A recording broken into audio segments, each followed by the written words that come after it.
And, by the way, we look back in history, there have been people who even during challenging times stuck with the free market. Like, it's not like this can't happen.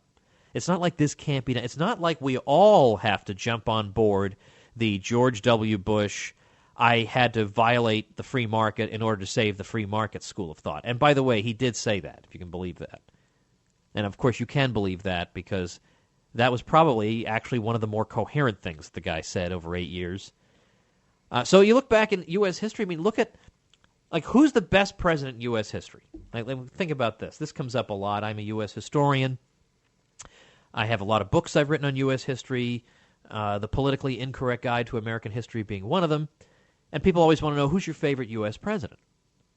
And my favorite U.S. president basically is a guy who, at a time when it seemed like nobody was actually going to stick with the free market, he did. And that's, of course, wait for it, Martin Van Buren. Martin Van Buren, a lot of people don't even know he was a president. Who is Martin Van Buren? Well, Martin Van Buren was elected in 1836, and he did the exact opposite of what all presidents who want to be remembered as great presidents have done. So, for example, he actually avoided 2 wars. He avoided a war with Mexico, and he avoided a war with England, which neither of which would have been a good idea at that time. Certainly a war with England would have been almost certainly unwinnable over the border involving Oregon.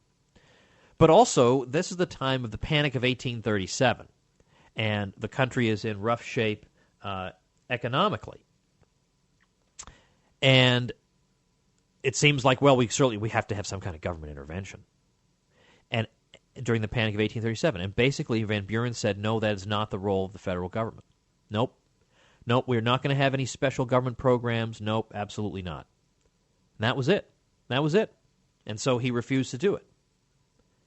Now, I have a whole thing, by the way. Let me see if I can remember the website URL. Is it /panics? Let's see. Because this reminds me of another thing.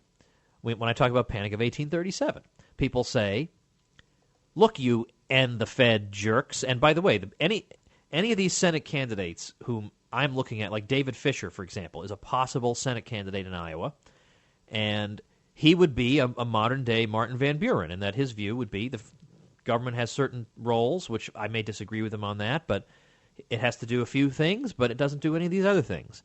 And he would be, I absolutely am 1,000% confident he would never vote for any bailout, anything like that. But he and these other guys would also be end the Fed people. And one of the objections you get from the pro-Fed people is, all you end the Fedders want to blame everything on the Fed.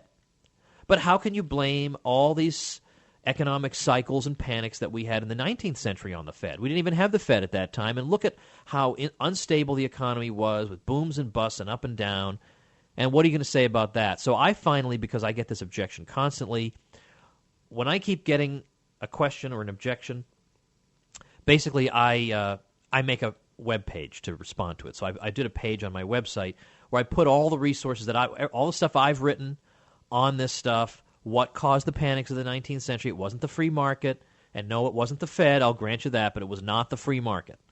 And so I have a whole talk that I gave on this at the Mises Institute. So if you're interested in that, that's at, I think you can get to it from tomwoods.com/panics. If that doesn't work, you can get to it at libertyclassroom.com/panics. So the next time somebody throws that in your face, you're ready to respond. All right, coming